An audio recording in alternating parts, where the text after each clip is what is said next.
Lawwin Media Network. Bringing to you the most relevant content across all platforms.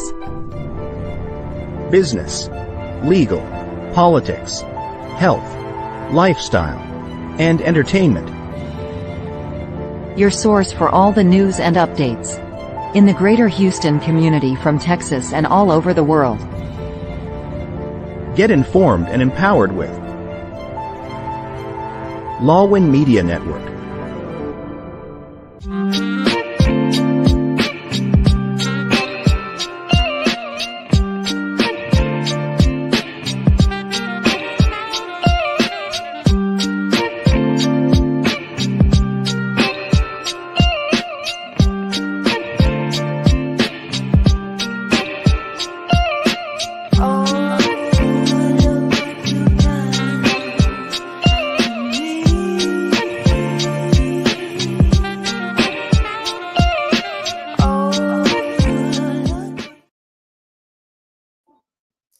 Good evening, everybody, and welcome to Pink Table Talk. I'm your host, Dr. Carly D., a doctorally prepared registered nurse, professional development specialist, mentor, and victims advocate and survivor.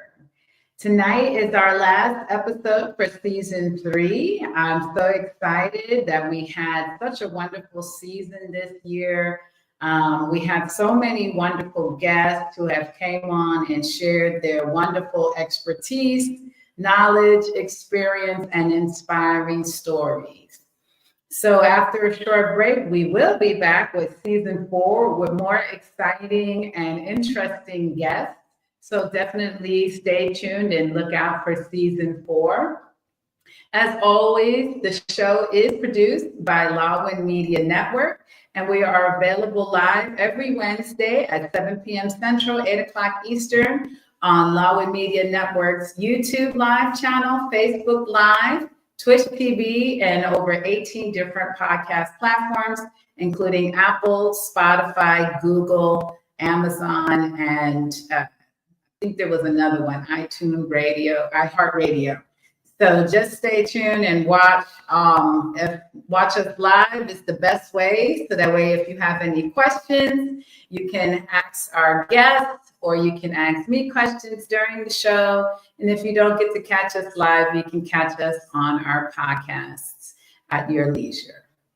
So tonight, I'm very excited to bring back one of our guests from season 1, Yasmin Duncan. So everybody, welcome Yasmin Duncan to the show. Thank you so much for having me, Dr. Carly. I'm so excited to be back and have another conversation with you and also wrap up this season. So thank you so much.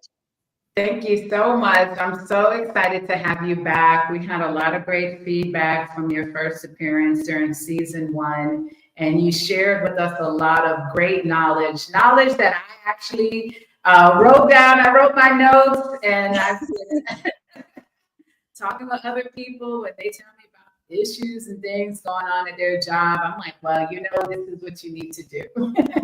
Right. It's all about strategy. Yes, absolutely. And these days we need great strategies, tools, and resources. So you are definitely our expert when it comes to things of the workplace. So I'm so happy to have you back. Thank you so much. Appreciate it. Yes. So can you remind our audience a little bit about yourself and what you're currently doing? Absolutely. So again, Yasmin Duncan, so happy to be back. I am a Chief Executive Officer in Human Resources. I've been in Human Resources for 20 years. Officially this year, I've worked in a myriad of different industries, from beauty, nonprofit, fashion, hospitality, hotels, you name it, I've done it. Now I'm currently working full-time on my nonprofit, which I'm so excited about. My nonprofit is called the Sisterhood Society for Women of Color, and our mission is to provide Black women with the tactical, emotional, and psychological resources that Black career women need to thrive in their lives at work. So very specific mission, but it's birthed in my journey. Being a human resources officer, I didn't just start here. It wasn't an overnight. I actually started as a temp before getting into the global chief executive seat, and not having a blueprint of how to navigate my journey from point A to point B, of how to navigate the workplace politics, learning chess at work, how to create my personal board of directors, my advocate, find my sponsors, my mentors at work. I didn't have anyone to pull from because no one in my personal network was on the same trajectory as I was. And so I said to myself, wouldn't it be so great if there was a community point of resource or reference, a blueprint that could be provided for people along the way? And so here is the birth of the Sisterhood Society for Women of Color. In creating what did not exist for me, I wanted to create for those in their journey and in their path. So I'm really happy to be here to share tips, tools, and resources, because it's all about paying it forward. That's awesome. That's so amazing. And I really love the work that you're doing. And when I saw that you created the sisterhood, I said, exactly, this is just what we needed. These days, there's so many Black female professionals, so many well-educated women that are in the workplace in so many different industries. Yet time and time again, I hear the same story over and over about the toxic work culture, about them being disrespected, demeaned in the workplace, not getting the raises, not getting the elevation, just kind of feeling stagnant in their careers. So I said, absolutely, we need this sisterhood. So thank you so much for creating that and giving that to this world. No, thank you. Thank you. It's not always easy to follow your purpose and what it's in you to do, but we still have to take that path that's divine for us, because that's where fulfillment is. So I'm happy to do. Yes, absolutely, absolutely. So tell us, what is new in the sisterhood? Any upcoming events? What has been going on since last year? Oh, so much. So we officially established our board for our organization. So there's hands and resources to me and things, which I am so excited about. In addition to that, we did start a webinar series, which we're going to have probably like twice a quarter on different topics. We just had a really successful webinar covering how sisterhood and community impacts you in the workplace and can support you thriving forward. It was actually just about 2 weeks ago. We have another one talking about being our authentic selves in our fashions in the workplace, which is coming up in 2 weeks. Wow, interesting. Yeah, Nana Badu is going to also support us and be our guest for that conversation. The big activation, we have a brunch event as well that we're finalizing, so stay tuned for that. That's going to be in July. Because we do brunch. I mean, women have to do brunch. Come on, we have to. Yes, we love brunch. Yes. And so that brunch event is going to be in July. But our big finale this year is our annual conference called Black Girl Joy. We had our in-person launch, which was sold out last year. So we wanted to take things up above. Black Girl Joy 25, as we're calling it. We have 12 speakers. We have main stage speakers. We have also workshops, fireside chats, covering everything for wellness and career. We're going to be talking about kicking off with talking about how to navigate as an executive. We're going to hear from some chief officers. Okay. And we've also invited the men into the conversation. Okay. All right. The men are going to be joining us all throughout in our panels of how do people of color navigate power in the workplace, executive power. How do you establish your board of directors? Really building out your community, because it's not about just being at work, right? It's about having a strategy when you're at work. And then also, how do I brand myself personally, professionally, online? What does that look like? How do I get me and what I do well, my stroke of genius? How do I get that out into the world? We're going to share that. Then becomes our workshops, which are wellness or career We're covering everything from masculine and feminine energy, how you can tap in depending on what your environment or experience is, to Wow. leverage moving in strategy. So we're literally covering the gamut, salary negotiation, vendor contracts, you name it, we have it there. And we're really excited for all of the partners, the vendors. So we are looking for people to join, for vendors and sponsorships. So please feel free to reach out. But we're really excited. It's going to be Saturday, October 18th this year. Nice. That's awesome. I love that, and that's also kind of, that's like the breast cancer awareness month. So I kind of call it like women's health and women's month. That's like our second month of the year. Yeah. So that's perfect timing. And you use a lot of pink like me. So I love that. And yes, pink and purple are our colors.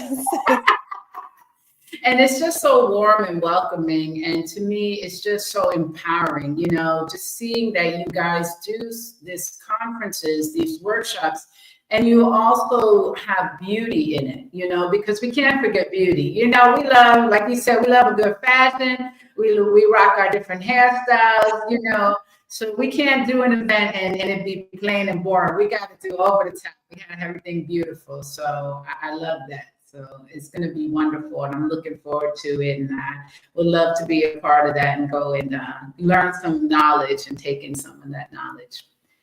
Well, listen, we are happy to have you. Thank you so much. And so, talking about the sisterhood, how does that affect Black women in the workforce? Like in toxic environments, how has that impacted that? Really great question. I find in my experience with Black women that I've worked with on the journey up, or even those in our community, there's this mindset that we have. I'm going to go to work, keep my head down. I'm here to do the work and go home. I don't have time for the extra stuff. I don't have time to be talking to people. It's very focused on keeping that cape on and keeping it really tight. Yeah. That's not effective. Like, you need to be building relationships and not making friends at work. Have your friends outside. There needs to be a line. Last time I was talking about boundaries. Still have your boundaries, but at work, what are healthy workplace relationships? People support people that they like, that they enjoy, that they believe in. But if you haven't built a foundation or created an environment or a space for conversations to build and give understanding of you, of course, with the reins. We don't need to be talking about, the trauma of our lives, but engage with people. Let people feel the essence of you and learn about you and who they are. Why is that important? Because when you are building with people who are decision makers or people of authority, they are able to speak for you in rooms that you are not in. Yes. They're able to say, well, you know what? We have this open role. Tamara's been working really hard this year. Yes. She's such a kind person. She really represents our company values. I like her, but it ties into, she represents our company values. I think she's a value add for this role. She should get the opportunity. Now, you think Tamara would get the opportunity if she was like, I ain't got time. I'm here to do my work 9 to 5. No. We don't realize how we work against ourselves, and we don't create the opportunities that are right before us, right? Because we're functioning out of trauma. We could talk about it, how also does sisterhood support? I think the other side of your question is helping to take off the cape. Yes. That cape is toxic. That cape is rooted in dating back to slavery. I mean, there's so many, I would say, like, articles and talks and even collegiate level studies on it, of how deep it goes, because it's a mindset. It's really a shifting, right? We only do what we have seen. Yes. And if I've always seen, like, I'll use myself as an example, I've always seen women work hard, women doing all the things. Thanksgiving, Christmas, family get-togethers. The women are in the kitchen. They're, trying to calm down the kids, running after the kids, collard greens on the stove. Things is cooking. So and so's at the kitchen table doing their hair. I mean, all the things. And where are the men? Yeah. Ear in the hand, watching the game. Mm-hmm. know what does that teach us from what we're seeing? We learn how to do. Yes. We learn how to do and how to do all the things and how to do it well. We don't learn how to be. Yeah. As a Black woman, I have never seen. I didn't grow up seeing women with ease. Yes. See that?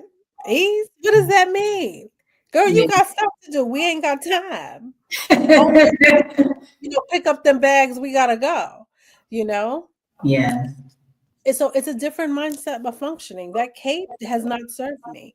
That cape me mastering my own depreciation. Was me being a master of my own depletion. Wow. To shift how I was operating to see, like, wow, I was so excited when I was really productive. When I worked a 16-hour shift and I look at all the things, I could have a whole list. Look at all the things I got done today. That's great. And when the day's over, how well are you? We're not well. We're depleted. Right. Yes, absolutely. Wow. Yeah. Wow, that's amazing. Oh, this is going to be such a great discussion tonight. I'm enjoying this already so much. But we're going to take our first break of the evening, but stay tuned for more Pink Table Talk with Yasmin Duncan. Tune into Legal Treats with attorney Eileen Legoat Dizon every Friday, 6:30 p.m. Central Time. Get your weekly dose of legal knowledge, especially on family matters like divorce, child custody, child support, estate planning, probate and immigration. Engage in discussion by posting your questions or comments during the show. See you this Friday at 6:30 p.m. Central Time. That would be Saturday at 7:30 a.m. Philippines. Don't miss out.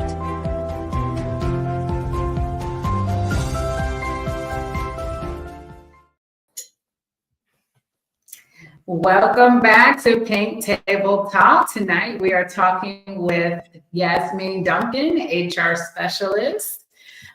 Before we went on break, we were talking about how Black women have to often wear the cape and play the role of the superhero, the superwoman, the strong woman, the all you can do everything woman, and how it can be depleting at the end of the day. When we give our all to our jobs, families, and children, how we have nothing left at the end of the day. So Yasmin Duncan, currently there is the movement now called the Black Women's Rest Movement, and it's been started by Ngozi Cadmus. I'm not sure if you've heard of that. Back on March 10th, we had a National Day of Black Women's Rest. Yeah, wait, I was just like, no, I didn't hear. No, but I seen all those memes. Yes. Yes. So I actually did participate in that Black Women's Day of Rest. I actually did take a PTO day and rest. It's so funny because I seen that meme. Yes. I remember I seen that it was coming up and I said, oh, wow, this is beautiful. And then I seen it again on my way home. And I was like, why am I being off today? Like, hold on. Yes. So it was a movement that Black professional women across the country participated in taking a day to rest. That meant taking off from their jobs and not answering any emails or phone calls, but actually truly embracing and enjoying a moment of rest. And so I think that speaks back to what you were talking about, how we wear this cape, how we're not allowed to just rest. We think we're lazy, we're not doing enough. It's like, unless we're overperforming, we feel that we're underperforming. And so, movements like this, I think is so needed. And what are your thoughts about that? Yeah, I think they are needed because it ushers us into that mindset shift. I had to, it was my sisters, right? Not literal, but again, I build relationships. I'm a girl's girl. I build relationships, I build community. I don't like to surround myself with yes women. I want women who are going to challenge my thought process. Yes, Or like, girl, I think you need to consider another perspective. Can I offer that to you? It's important. And it was these new girlies, as I like to say, that challenged this like militant, still don't know where it came from, mindset of work, work, work, right? Like, why are you being a master of like your self-depletion? There's another way to do this. yes, And having a day such as a rest day fosters me to pause, to yes, reconsider how my daily system of operating. Let me take my moment. I mean, how many of us, and I don't think it's just subject to Black women, but women in general, we take a PTO day and we're still on email all day. We're still checking. yes, I'm not going to respond. Let me just look. No, wait. What is going to happen if I just take a day for me, breathe, yes, have some breathing exercises, listen to some meditation music I love. It just calms my spirit. Spend yes, time in prayer. Spend time being still, being quiet. What yes, what's going to happen? It's yes. important. So that rest day ushers us into doing something different. Yes, and it was beautiful for me. I did feel guilty. I was like, oh, I should at least be looking at my email or something. It's hard. I know it's hard. But somebody had told me that even looking at it but not answering it, you're still doing like the mental work. You're like preparing what you're going to say. You're preparing those responses. So you're not really allowing your brain that rest. Yeah. And it made a lot of sense to me. And so I actually did enjoy the day. I think I went and got my nails done, did a little bit of walking around. It ended up being a beautiful day, but it was just that moment. And I felt a sense of unity in joining in with these other women around the country and taking that pause, like you said, to stop having to always be that woman, to always having to be that superwoman, that always shows up, that never, that stays late, there early, always overextending myself, that never says no. It's making me reflect and think, I do need to take time for me. And it made me think, what have I done for me lately? So true. Yes, and so I don't think we do that enough. I don't think we take enough of those pauses in our life. I think we're always on the go. If it's not at work, it's at home. I'm cooking, I'm cleaning, taking care of the kids. We're shopping for the kids. It never ends. Or we're planning the activities. We never get to truly just be and to just rest. So I think that we need more of that and more of what they say, the soft girl era. Yes, it's so important. It's so funny. We had a brunch event um, last year, and it was called The Art of Soft Living. Nice. And everyone Nice. got to leave. We gave notebooks and had a mini workshop so the women can know how to prepare creating softness in their lives and having agency. It was beautiful. Yes. Beautiful. Yes. Now, before we went on break, you mentioned having so-called sisterhoods in the workplace. Do you feel that often Black women are afraid of creating those types of relationships because of fear of being, betrayal or jealousy issues? Do you find that could be an issue when developing those relationships in the workplace? Absolutely. Yeah. It's that barrier. I mean, women in general, right? Mhm. Because when you think of even when we have women events, I always meet a few women that say, I seen the flyer, it looks so nice, but I don't know, when you come to these women empowerment events, I'm not leaving empowered. I'm not feeling too great. And I don't really know what's the reaction that's going to be awaiting me. And it's always after the end, like, I'm so glad I came. There were a few women that they really got to connect with. They exchanged numbers, they built with. These things are important. They're so, so, so important. And sure, are women not open? They won't be. But I also think divine connections will open the doors that you try to close. The Yes. doors that you're trying to Yeah. keep closed, when you're supposed to be connected to someone, you both are gonna end up in the kitchen. You getting coffee, they getting hot chocolate, right?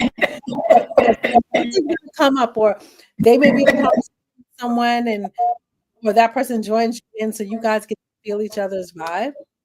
What I would say is, I always encourage women. Are women closed to answer your question? They are. But I always encourage women, be open. You need to build relationships. You need to build relationships at work and build relationships at various levels. The receptionist to the executive to the director level, it should be all throughout. It doesn't even matter. It's so, so, so, so important for you to do. But trust your gut. You know who people are. It's not that we don't know, it's that we betray ourselves. We betray what we see. We betray our feelings when we get a certain sense about people. And people with their representative, let's be clear. You got to use some level of discernment. And I wouldn't say common sense isn't common, but I think you need to use discernment and trust your gut and who you're building relationships with to be those sisterhood relationships, right? Because that has Yeah. way street. It's not a one way kind of thing. Both have to be open. But I would still say, still be careful because that person is your coworker. I Yeah. can build sisterhood like relationships at work, but it's at work. I'm not calling these people on weekend. We need to be hanging out outside of work because I work with you.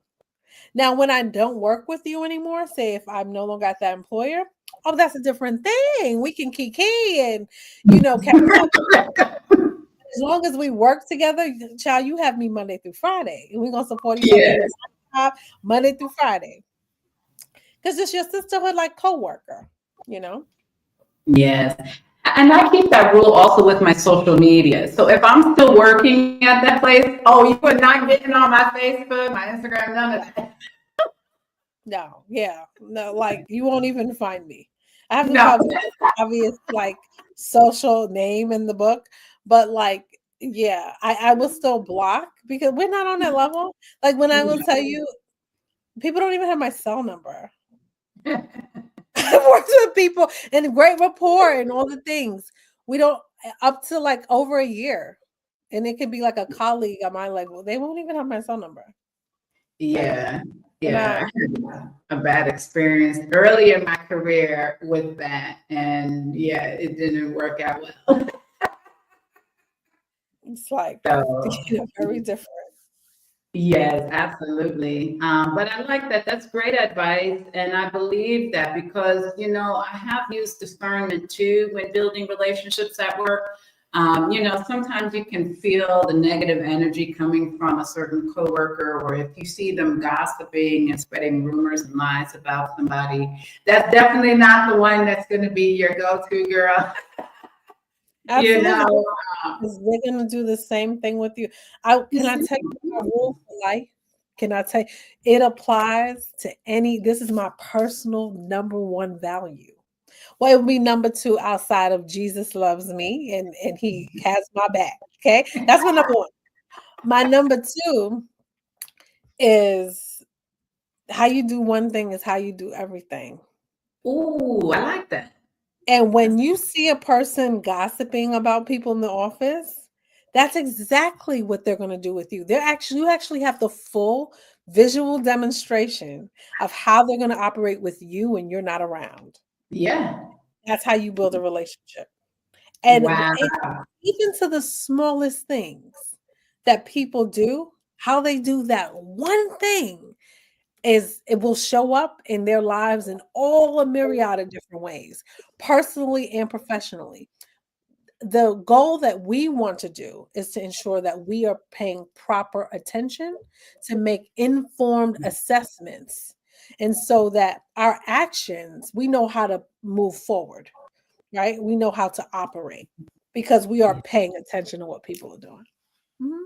Wow, great advice. That is so awesome. That is so amazing. Wonderful, wonderful nuggets of knowledge that we're getting tonight with Yasmin. We're going to take our second break of the evening, but everybody stay tuned. Stay right there for more Pink Table Talk with Yasmin Duncan. In a world filled with fleeting moments, there's beauty waiting to be captured. My name is Christian, and I specialize in immortalizing your most precious memories. From elegant weddings to vibrant events and timeless portraits, I'm here to make every moment unforgettable.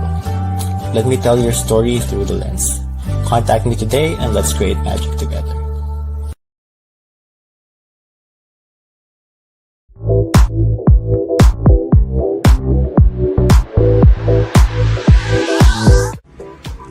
Hello po dyan sa mga taga-Texas. Nandyan po kami ni Desa sa June 14 at meron po kaming show sa Gaylord Texan Resort and Convention Center on June 14. So, nandyan po ang mga detalye below sa ating poster and I hope to see you soon, guys. See you sa June 14.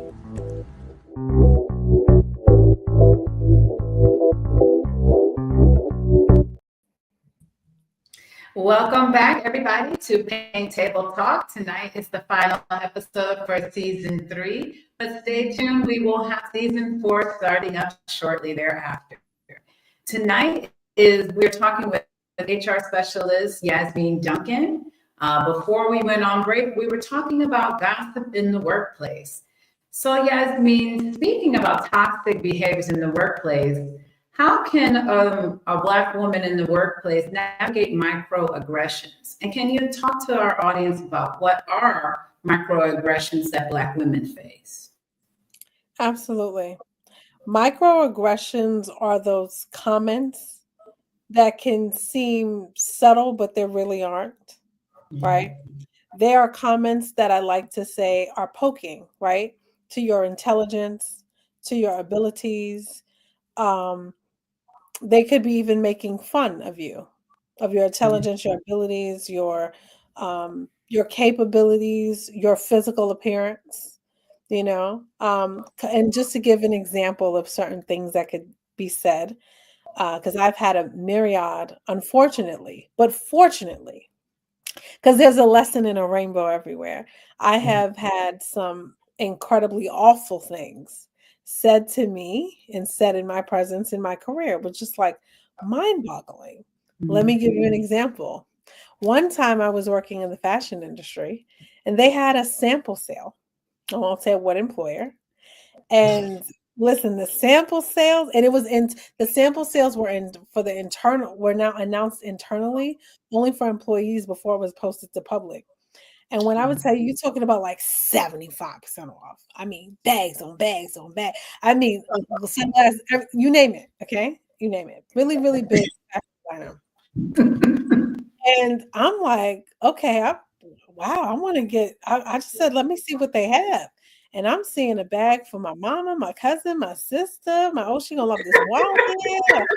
We're gonna do a little Christmas shopping early. And I got back to this.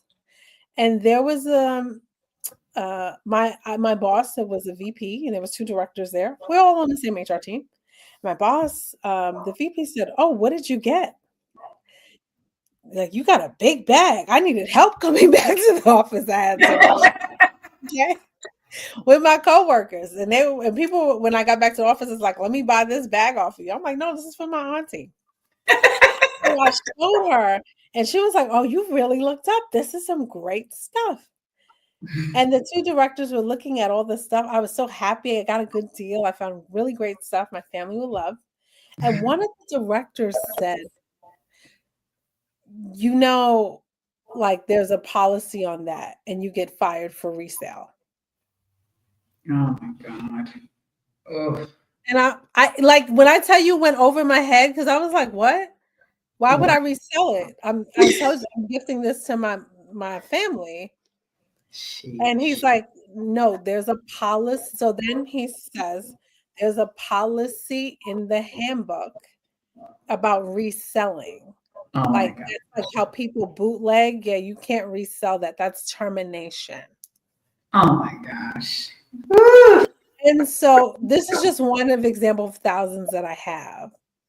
But I was like, wow, if I looked different, if I was of another culture, if like if my name was Molly and I came back with a bunch of stuff, I wonder if you would have told me about the resale policy in the handbook.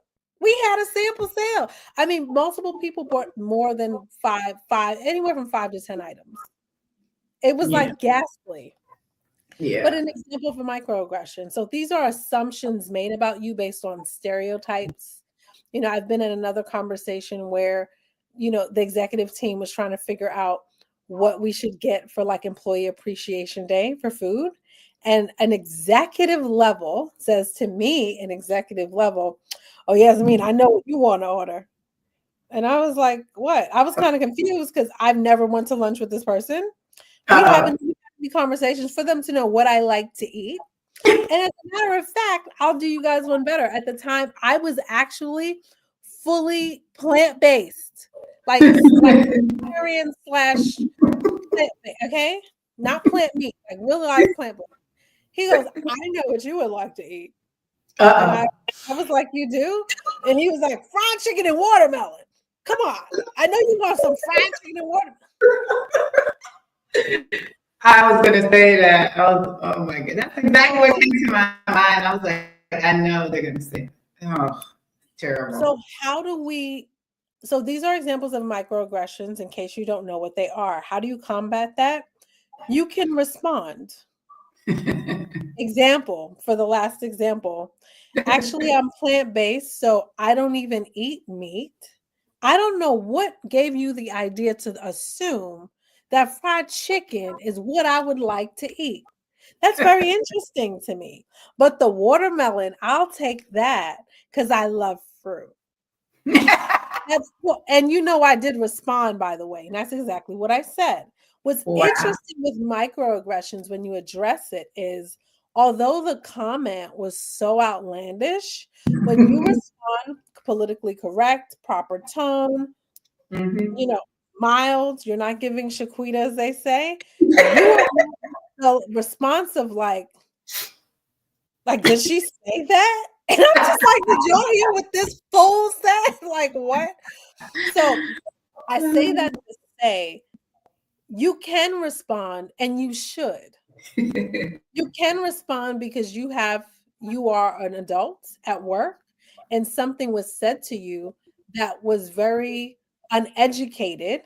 Yes. So you can educate the person on why that was incorrect. I would suggest the education of why that was offensive or wrong be done in a one-to-one. So please know, yes, I did respond to that leader in the group setting, saying what I said, wrapping it up with, but I love watermelon because I love fruit. And yes, I was met with the eyes and the ghastly whatever.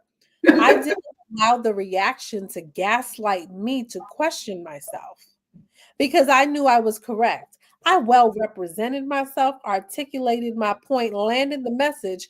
And despite the crazy eyes I got, I knew I wasn't looking foolish. You are addressing microaggressions. It's important for you to be clear about who you are not, and that you handle the person who made the offense in the way you would want to be handled. Because in that, you're leading by example. After that, addressing it and wrapping up as I did so eloquently, I did have a one-to-one with that executive to let them know why that's offensive. And they were like, well, what do you mean? It was just a joke.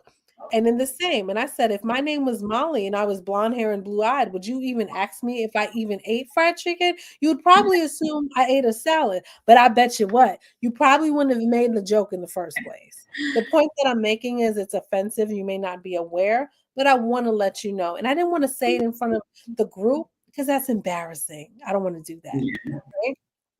So that's how you want to address it. You can speak up for yourself in the group, have the one-to-one conversation after. If it continues happening, now here's where the HR advice comes in.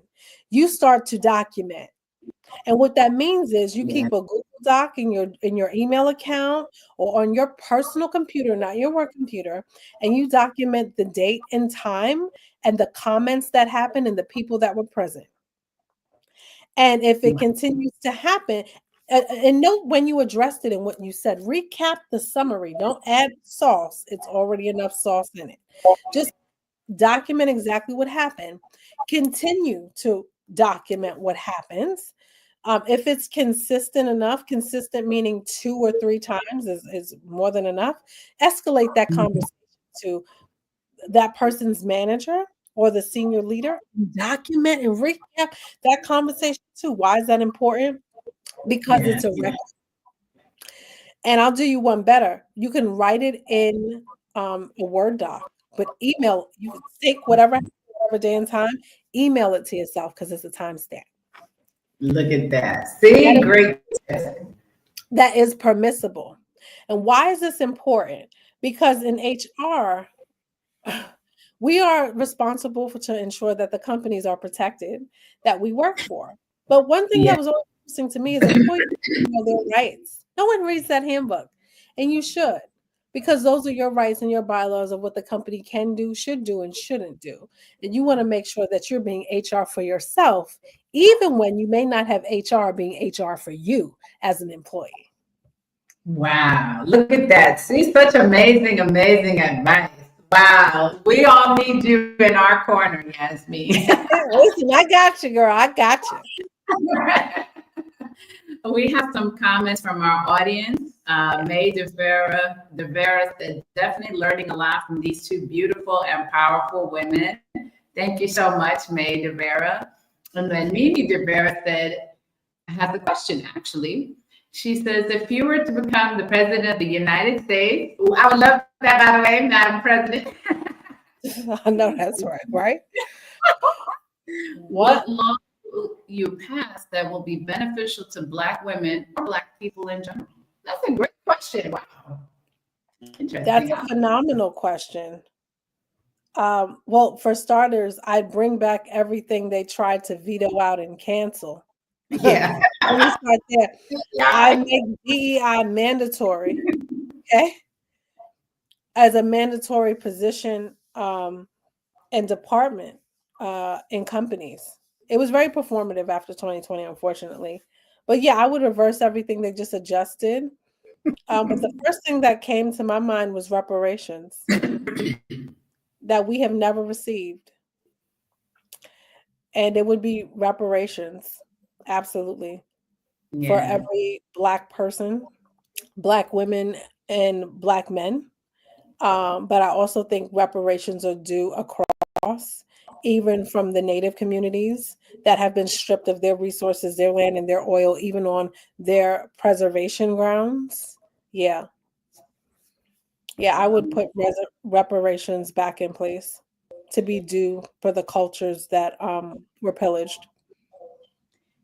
That's an awesome answer. I think for me, I would have something in place that we can look up our history, see where our family lineage really is, because I feel for a lot of us, we can't really trace it. And so I would like some type of historian that can really look into finding our lineage, where we came from. So for me, that's something that I think would be also beneficial, in addition to all those things you said. Great question. I've never been asked that. That's like phenomenal. Yeah, that's definitely very good for this political climate that we're in right now. Yeah, for sure. And then we have Mimi also says she needs a coworker like you, Miss Yasmin. Yes, I agree. I wish you were my HR specialist. I feel like the ones I've gotten haven't been that great. I'm sorry. Listen, and I love HR. It's truly like a dynamic field. I enjoy being an advocate. I enjoy being a light. I enjoy being a mirror for the things that people don't see in themselves, for helping people, leaving breadcrumbs for people to find or come back to their stroke of genius that they may have lost due to workplace trauma. It's so important. It It's so really important. is. It Yeah. really is. And I love the fact that they're now calling the field like chief people officer, because it's true. You're managing people, you're helping people, you're there for the people in the workplace. Yes. So often, we forget that. We think it's just a worker who clocks in, clocks out. We forget that they're a whole person. They come with their history, their families, their experiences, also their traumas. It's a whole person that we're dealing with in the workplace, not just somebody there to just do a job. And I think if workplaces actually treat employees as people who are worthy of respect, things would be a lot better, and we would create more healthier work environments for people to thrive in. We see so many people resigning, so many people burnt out. So many people wanting to just work from home. Why do people want to work from home? They don't want to go into the office. They don't want to be around other people because they've been burned, unfortunately.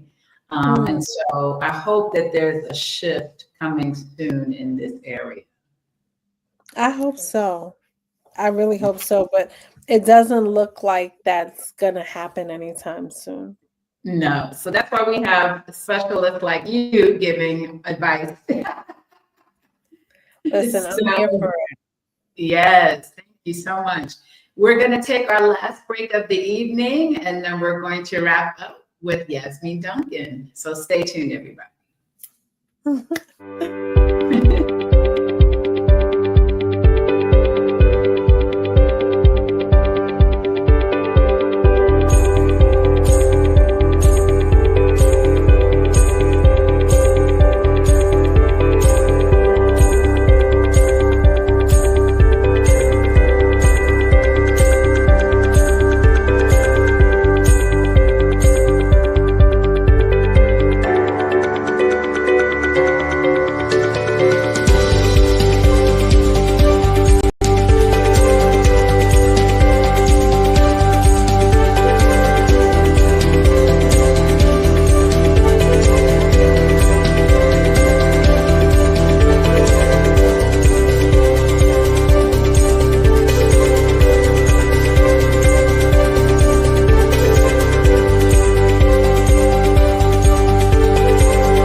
Welcome back, everybody, to Pink Table Talk. The show is produced by Law and Media Network, and you can catch us Wednesday nights at 7 o'clock Central, 8 o'clock Eastern on Law and Media Network Live, either through our YouTube or Facebook Live channel. We're also on Twitch TV and over 18 different podcast platforms. Tonight, we've been talking about toxic work environments, microaggressions, for Black women, Black professional women in the workplace. So before we went on break, we started to dive a little bit into toxic work culture. I feel lately that it's like an epidemic, Yasmin. When I go on LinkedIn, when I go on social media, I'm seeing so many Black female professionals complaining about the conditions in their work environments. So many are seeking to leave these toxic jobs and work for themselves and start their own companies and businesses. Do you feel that this has become more prevalent in the past few years, or has this always existed, but we're now speaking up about it? This has definitely become more prevalent, I think, in recent years. There are many studies and data points that reveal that Black women lead not only in enrollment to school, but also in having multiple degrees from the highest level up into PhD. You are a fine representative of that fact and that study point. And because, yes, Black women and Black people in general, people of color, are so impacted at work, dealing with workplace trauma, microaggressions, what we just previously talked about. It's a lot to navigate. It feels exhausting. And why is it exhausting? Why is it such high levels of stress for us? Because it is so much psychological navigating on a daily basis. Yes. Like, imagine Yes. playing and trying to navigate the chessboard of work with so many different personalities, motives, intentions, people waiting for you to fail, people wanting your spot, people waiting to see who they can plug their niece or nephew in to the role that you've been working to get for how many years. I mean, the list goes on and on. Black women aren't Yes. taught. And just like we lead in education and our degrees, we also lead in building our own table. And Yes. outside of the table, I think that there is a frustration. There was a movement also called the quiet quitting that people were doing. Yes. Just, Yes. I'm so mentally exhausted from all that I have to psychologically navigate every day. I don't even have the brain power, want, desire to create my 5 to 9 after the 9 to 5. Like, I'm so weathered. So I'm Yes. quietly quitting and shutting down. It's hard to find hope. And for some of us who struggle in the quiet quit, once you get through that, it's like, the hell with the table. I want to build a factory and I want to bring people along with me. Yes. And so Black women are banding forward in community, consulting together, getting contracts together. This is how you get contracts. You do this, I do this. Whatever we get, we split to feed each other so that we do not have to work in such conditions, right? We can actually create the work environment that we want, which is not so psychologically taxing. Yes. That absolutely is happening, and I think 2020 was the shift. I mean, 2020 was a wretched year for many reasons, and George Yes. Floyd and the death this has been going on, for many in the Black community. And there was a celebrity, I forget who, I don't know if it was Will Smith or Chris Rock, I think it was Will Smith, who said this has been going on, it's just been televised. Yes. Like, oh my gosh, it's like, where have you been? But I have Yeah. to say, it was also moving to see, like, when the cops, I remember there was a day I was over at my mom's house watching the news, and I just shed tears because I never thought I'd see the day. The cops were ready to beat down on these Black men and women, and you had people of other cultures who stood in front of the cops and said, "You'll have to hit me first." You know, Wow. moment Wow. and movement of, like, it's horrible what Black people go through. And Yeah. fast forward to 2025. Where Yeah. where are allies at? You know what I mean? And even if the allies are there, we don't have the support organizationally. And what's interesting is, with what the changes have been with this administration specifically, I mean, DEI was just, like, wiped off the map. And once they didn't want to do it, so many companies just dropped it overnight. No announcement, no press release. Like, the DEI department is fired. We're moving on, you know?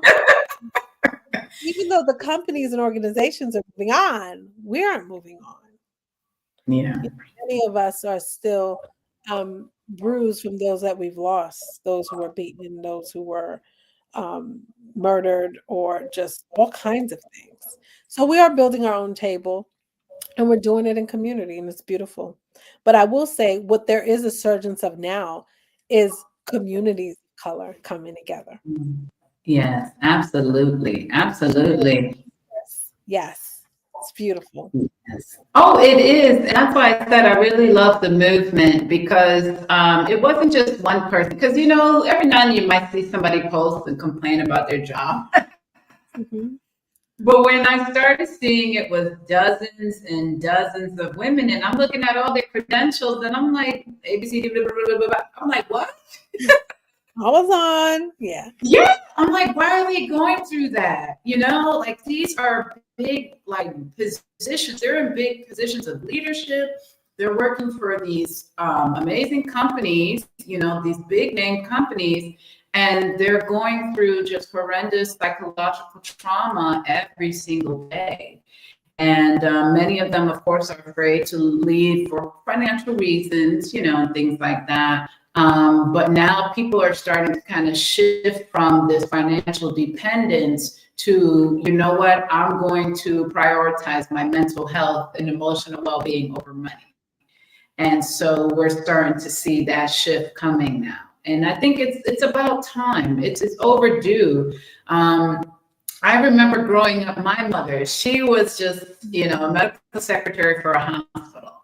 But every day she would come complaining about what they did to her on the job. And I used to think, well, Mom, it's probably you, She was a stern woman and she a Scorpio. So I said, no, she probably told somebody else, Yeah, I know, I'm telling you. But it went on for 30 years.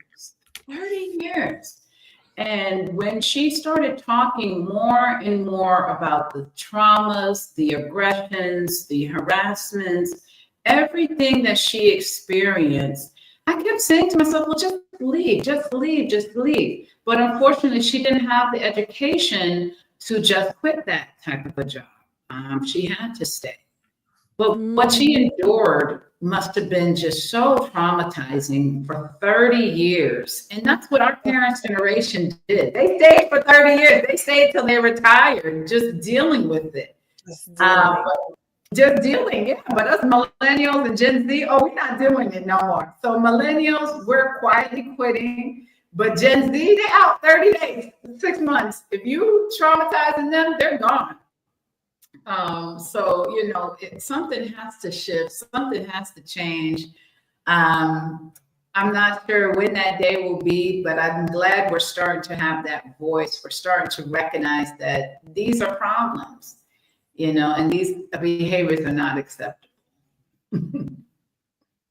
Absolutely.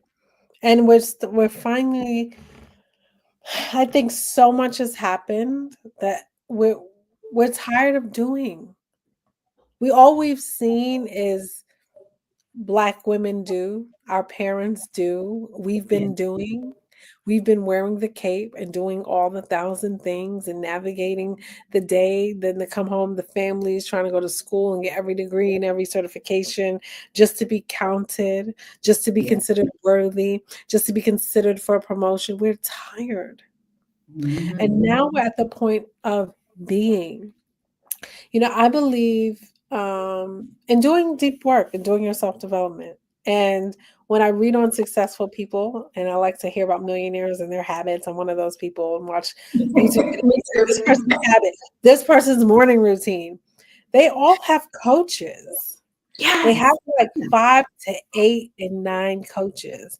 And so when I think of who is Yasmin as a person, who does Yasmin aspire to be? What does Yasmin need to be all for all the things that she's doing? I need a team. Yes. So I have a therapist. I have a well-being coach. I have a gut health coach. I have these things in place and position.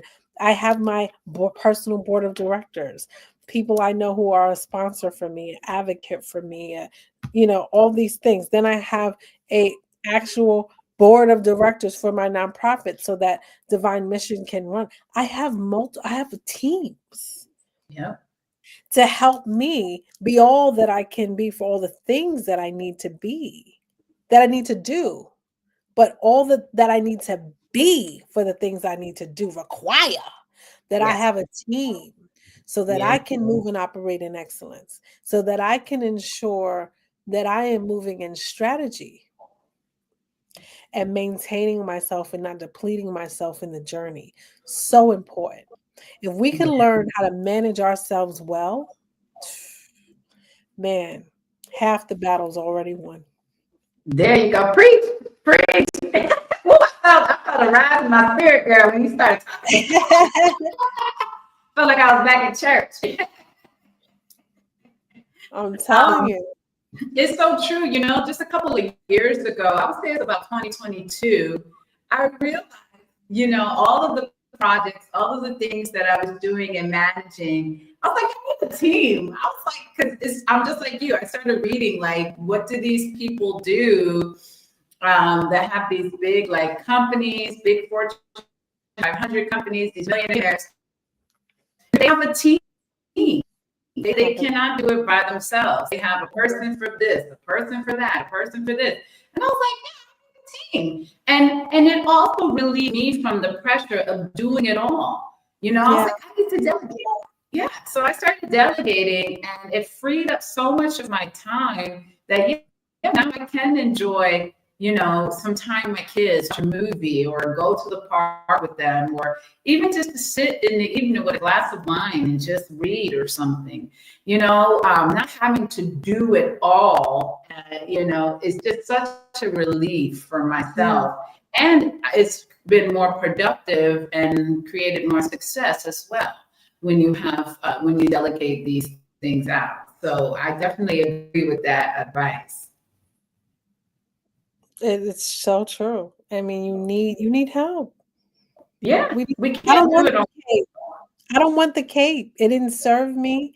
It didn't serve. I thought that it served me because that's all I saw. But I want to live different. I want Yes. freedom to exist and softness. I don't want to be strong. Strong can be Mm-hmm. so many things, but strong isn't my desire anymore. Softness is. Yes. Softness attracts. Come Yes. on. You know? I'm telling you, softness will attract what is for me, the relationships for me, the friendships for me, fruitfulness for me, the right opportunities, jobs, career for me, the sponsorships, the brand deals for me. It's my energy. When you think about networking, people are so fearful of networking, and they're in their head about it. And when you Mm-hmm. think about it, Mm-hmm. it's like, oh my gosh, who I'm gonna meet? Are they gonna speak to me? And people gonna agree. You know what I do before I go networking? I won't take I won't have a meeting for like the last 2.5 to 2 hours of my workday so that I take a moment in my office to breathe, close my eyes, back straight, just do like a 10 count, 20 count, clear my head, because what will draw and work the room for me is my energy. And when Mm-hmm. I'm not walking in depleted, but I'm walking in full, Yeah. open, ready, soft, I'm inviting. People want to know, wow, she's so interesting, vivacious. I feel the personality. Let me go talk to her. I don't have to do anything. I just be, Yes. and it will come. Being is so important, and I'm glad that there is that shift, and we're finally getting to this place. This is so good. This was such a good conversation, girl. Yes. Thank you so much, Jasmine. I could go on and on because I this is just know. such a passionate topic of mine. I'm just so passionate about, just all women in general, just living their best life in all areas of their life, from work, family, home, relationships, everything. And so I truly and genuinely appreciate you and all the work that you're doing. You are definitely a force of nature, and you do it looking stunning as always. Thank you. I appreciate it. Listen, I'm managing well. That's what you see. Yes, and I gotta get the details on that outfit because that is cute. Yes, thank you, sis. But thank you so much again for joining us tonight. Yasmin, you shared with us so many valuable nuggets of knowledge and advice to our audience. And this could be used for everybody, anybody, not just for Black female professionals, but for anybody navigating their work environment, especially if it's a toxic work environment. And so I advise you all, if you are in the New York City area, check out the Big Sister Conference, or no, Big Joy Conference. Oh yeah, Black Girl Joy 25. You can go Yes. on Sisterhood Society, WOC.org. For our website, it's our whole event page and all the information about the conference. Saturday, October 18th, 2025 in New York City. We're looking forward to seeing you. Awesome, awesome, awesome. Thank you so much again, and good luck with all of your wonderful endeavors. May God continue to bless you. You are definitely doing a great work for His people. So I thank you so much again, and thank you everybody for tuning in to season 3 of Pink Table Talk. Stay tuned. We'll be back with season 4 very soon. I hope you all have a wonderful and blessed evening. Bye. Bye.